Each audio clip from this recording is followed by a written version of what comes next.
ನಮಸ್ಕಾರ ಎಲ್ಲರಿಗೂ, ನಮ್ಮ ಹೊಸ ವ್ಲಾಗಿಗೆ ಸ್ವಾಗತ.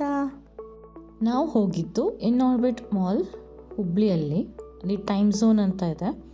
ಅಲ್ಲಿ ಹೋಗಿ ನಾವು ಗೇಮ್ಸನ್ನು ಆಟಾಡಲಿಕ್ಕೆ ಸ್ಟಾರ್ಟ್ ಮಾಡಿದ್ವಿ. ನಮ್ಮಮ್ಮ ಫಸ್ಟ್ ಆಟಾಡಿದ್ರು.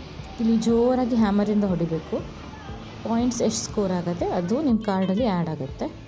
ಅದು ನೀವು ಆಮೇಲೆ ರಿಡೀಮ್ ಮಾಡ್ಕೋಬೋದು. ನೆಕ್ಸ್ಟ್ ಶಾರ್ವರಿ ಟ್ರೈ ಮಾಡಿದ್ಲು. ಆಮೇಲೆ ಮಣ್ಣನ ಮಗಳು ಶಿವಾನಿ ಅವಳು ಟ್ರೈ ಮಾಡಿದ್ಲು. ಇಲ್ಲಿ ನೀವು ಪ್ರತಿ ಸಲ ಹೋಗ್ಬೇಕಂತ ನಾನು ಸಜೆಸ್ಟ್ ಮಾಡಲ್ಲ. 6 ತಿಂಗಳಿಗೊಮ್ಮೆ 3 ತಿಂಗಳಿಗೊಮ್ಮೆ ಓಕೆ. ಇದು fun activity with your family.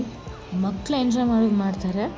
ಆದರೆ ಹಿರಿಯರು ನಿಮ್ಮ ಮನೇಲಿ ಯಾರಾದರೂ ಇದ್ದರೆ ಮುದ್ದಾಮ್ ಕರ್ಕೊಂಡು ಹೋಗಿ, ಅವರು ಇನ್ನೂ ಚೆನ್ನಾಗಿ ಎಂಜಾಯ್ ಮಾಡ್ತಾರೆ. ಸೊ ನೆಕ್ಸ್ಟ್ ನಾವು ಆಡಿದ್ದು ಶೂಟ್ ದ ಡೈನೋಸರ್ ಅಂತ. ನೀರಿಂದ ನಾವು ಡೈನೋಸರನ್ನು ಕೊಲ್ಲಬೇಕು. ಸೊ ಇದು ತುಂಬ ಚೆನ್ನಾಗಿತ್ತು. ಟರ್ನಲ್ಲೂ ಶಾರ್ವರಿ ಆಟ ಆಡಿ, ನಾವು ಆಟಾಡಬೇಕಾದ್ರೂ ಬಂದು ಮತ್ತೆ ಬೇಕು ಅಂತ ನಾನು ಆಟಾಡ್ತೀನಿ ಅಂತ ತ್ರಾಸು ಕೊಡ್ತಾಯಿದ್ಲು.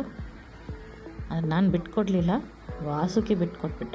ಸೊ ನಾನು ಮಾಲಲ್ಲಿ ತುಂಬ ಗೇಮ್ಸ್ ಆಟಾಡಿದ್ದೀನಿ. ಬರ್ಲಿಂಗ್ ಯಾವತ್ತೂ ಟ್ರೈ ಮಾಡಿರಲಿಲ್ಲ. ನಿಖಿತಾ ಮತ್ತು ಕುನಾಲ್ ಇಬ್ಬರು ಎಕ್ಸ್ಪರ್ಟು. ಅವರಿಬ್ಬರು ಟ್ರೈ ಮಾಡಿ ಚೆನ್ನಾಗಿರುತ್ತೆ, ಆಟಾಡೋಣ ಅಂತ ನಮಗೆ ಹೇಳಿದ್ರು. ನಾನು, ನಮ್ಮಮ್ಮ ಮತ್ತು ವಾಸುಕಿ 3 ಜನ ಫಸ್ಟ್ ಟೈಮ್ ಆಟಾಡೋದಿತ್ತು. ನೋಡಿದ್ರಲ್ಲ ಯಾಕೆ ಎಕ್ಸ್ಪರ್ಟ್ ಅಂತ ಹೇಳಿದ್ದು ಅಂತ. ಚಿಕ್ಕ ಮಕ್ಕಳಿಗೆ ಅಲಾವಿರಲಿಲ್ಲ, ಅದಕ್ಕೆ ಇಲ್ಲಿ ಕೂತ್ಕೊಂಡು ಬೇಗ ಮುಗಿಸ್ಬಿಡಿ ಅಂತ ಹೇಳ್ತಾಯಿದ್ರು. ನೆಕ್ಸ್ಟ್ ನನ್ನ ಟರ್ನ್ ಇತ್ತು. ನಾನು ಅದು ಫಸ್ಟ್ ಟೈಮ್ ಮಾಡ್ತಾಯಿದ್ದೆ. ನೋಡಿ ಹೋಗೇ ಬಿಡ್ತು ಸೈಡಿಗೆ. Next contestant mister Vasuki Pai. ಇವರು ಫಸ್ಟ್ ಟೈಮ್ ಬೌಲಿಂಗನ್ನು ಆಟಾಡ್ತಾಯಿದ್ರು.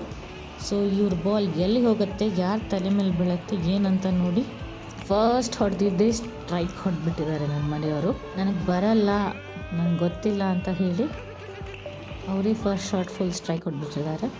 ನೆಕ್ಸ್ಟ್ ನಮ್ಮ ಅಮ್ಮನ ಟರ್ನ್ ಇತ್ತು. ನಮ್ಮ ಅಮ್ಮನಿಗೆ ಟ್ರೈನ್ ಮಾಡಲಿಕ್ಕೆ ಇಬ್ಬರು ಎಕ್ಸ್ಪರ್ಟ್ಸ್ ಹೋಗಿದ್ರು. ನಮ್ಮ ಅಮ್ಮನೂ ಸಹ ಫಸ್ಟ್ ಟೈಮ್ ಆಡಿದ್ದು, ತುಂಬ ಚೆನ್ನಾಗಿ ಆಟಾಡಿದ್ರು. ನಾವು ಬೇರೆ ಸುಮಾರು ಗೇಮ್ಸ್ ಆಟಾಡಿದ್ವಿ.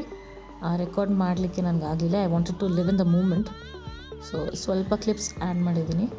ಸೊ ಸ್ಕೋರ್ ಬೋರ್ಡಲ್ಲಿ ನೋಡಬಹುದು, ಹೈಯೆಸ್ಟ್ ಇದ್ದು ನಮ್ಮ ತಮ್ಮ 89, ನಿಖಿತಾ 84, ವಾಸುಕಿ 79, ಕೃತಿಕಾ 65, ನಮ್ಮ ಅಮ್ಮನ ಹೆಸರು ವಿನಯ 36. ನಮ್ಮ ಟರ್ನ್ ಆದಮೇಲೆ ಈ ಮಕ್ಕಳು ನಾವು ಬೌಲಿಂಗ್ ಆಡ್ತೀವಿ ಅಂತ ಹೋದರು. ಅವಳಿಗೆ ಡಿಜಿಟಲ್ ಬೌಲಿಂಗ್ ಇತ್ತು. ಇಬ್ಬರು ಸ್ಟ್ರೈಕ್ ಮೇಲೆ ಸ್ಟ್ರೈಕ್ ಹೊಡಿತಾ ಇದ್ದಾರೆ.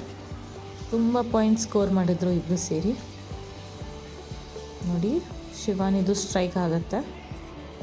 ನೆಕ್ಸ್ಟ್ ಶಾರ್ವರಿನೂ ಸ್ಟ್ರೈಕ್ ಹೊಡಿತಾಳೆ. ತುಂಬ ಫನ್ ಇದು ಗೇಮ್ಸು. ಒಂಥರ ಬೇರೆ ಲೋಕಕ್ಕೆ ಬಂದಿದ್ದ ಥರ ಆಗುತ್ತೆ. ನೆಕ್ಸ್ಟ್ ನಾವು ಹೋಗಿದ್ದು VR ಗೇಮ್ ಆಟಾಡಲಿಕ್ಕೆ. ಇವ್ರು 3 ಜನ ಕೂತ್ಕೊಂಡ್ರು ಬೈಕಲ್ಲಿ. ಆ ಸ್ಕ್ರೀನ್ ಮೇಲೆ ಹೆಂಗೆ ಬರುತ್ತೆ ಹಾಗೆ ಅವ್ರಿಗೆ ಕಾಣಿಸ್ತಾ ಇರುತ್ತೆ. ಅದು ಸ್ವಲ್ಪ ರಿಯಲಿಸ್ಟಿಕ್ ಫೀಲ್ ಆಗುತ್ತೆ. ನಮ್ಮಮ್ಮ ಸ್ವಲ್ಪ ಹೆದರ್ಕೋತಾರಂತ ನಮ್ಮ ತಮ್ಮ ಅವನಿಗೇನೋ ಹೇಳ್ಕೊಡ್ತಾ ಇದ್ದ. ಆದರೆ ಅವ್ರು ಮೂವ್ ಆಗೋದು ನೋಡಿದರೆ ನೋಡಿ ಹೆಂಗೆ ಮೂವ್ ಆಗ್ತಾರೆ. ನಮ್ಮಮ್ಮನ ಕುತ್ತಿಗೆ ನೋಡಿ ನೀವು, ನನಗಂತೂ ನಗು ಬರ್ತಾಯಿತ್ತು ವಿಡಿಯೋ ರೆಕಾರ್ಡ್ ಮಾಡಬೇಕಾದ್ರೆ. ಅಕ್ಕಪಕ್ಕದವರೆಲ್ಲ ಹೋಗೋ ಬರೋ ಮಂದಿ ಇವ್ರಿಗೆ ನೋಡ್ತಾ ನಿಂತ್ಕೋತಾ ಇದ್ರು.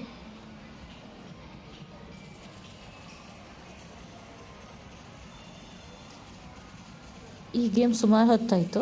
ಅದಕ್ಕೆ ಈ ಮಕ್ಕಳು ನನಗೆ, ನಾವು ಕಾಯಿನ್ ಗೇಮ್ ಆಡ್ತೀವಿ, ನಮ್ಗೆ ಕರ್ಕೊಂಡು ಹೋಗಿ ಅಂದರು. ಸೊ ಅಲ್ಲಿ ಒಂದು ಸಲ ಕಾರ್ಡ್ ಸ್ವೈಪ್ ಮಾಡಿದೆ. ಇಬ್ಬರು ಆಟಾಡ್ತಾಯಿದ್ರು. ನನಗೆ ಒಂದು ಸಲ ಕೊಡಿ ಅಂದರೆ ಕೊಡಲಿಲ್ಲ ನನ್ನ ಮಕ್ಕಳು.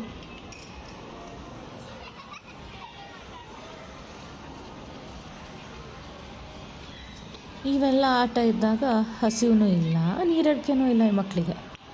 ನೆಕ್ಸ್ಟ್ ನಾವು ಆಟ ಆಡಿದ್ದು ಬಾಲನ್ನು ಕಪ್ಪಲ್ಲಿ ಹಾಕೋದು. ನೋಡಿ ನಮ್ಮ ಅಮ್ಮನ ಕೈಯಲ್ಲಿ ಬಾಲ್ ಹೆಂಗೆ ಬರುತ್ತೆ, ಅದು ತುಂಬ ಫ್ಯಾಸಿನೇಟಿಂಗ್ ಆಗಿತ್ತು. ಸುಪ್ ಅಂತ ಗಾಳಿಯಲ್ಲಿ ಬಂದುಬಿಡುತ್ತೆ. ಸೊ ಇಲ್ಲಿ ಇವ್ರು ಸ್ಟಾರ್ಟ್ ಆಡಿದ್ರು. ಇದು ಕ್ರಿಸ್ಮಸ್ ಟೈಮಿಗೆ ತುಂಬ ಚೆನ್ನಾಗಿ ಡೆಕೋರೇಷನ್ ಮಾಡಿದ್ದು ಇನ್ ಆರ್ಬಿಟ್ ಮಾಲ್ ಹುಬ್ಳಿಯಲ್ಲಿ. ಸೊ ನೀವು ಹೋಗಿ ನೀವು ಎಂಜಾಯ್ ಮಾಡಿ ನಿಮ್ಮ ಫ್ಯಾಮ್ಲಿಯನ್ನು ಎತ್ಕೊಂಡು. ಹಾಗೆ ನಿಮಗೆ ವಿಡಿಯೋ ಇಷ್ಟ ಆದರೆ ಲೈಕ್, ಶೇರ್ ಮತ್ತು ಸಬ್ಸ್ಕ್ರೈಬ್ ಮಾಡಿ. ಧನ್ಯವಾದಗಳು. Thanks for watching.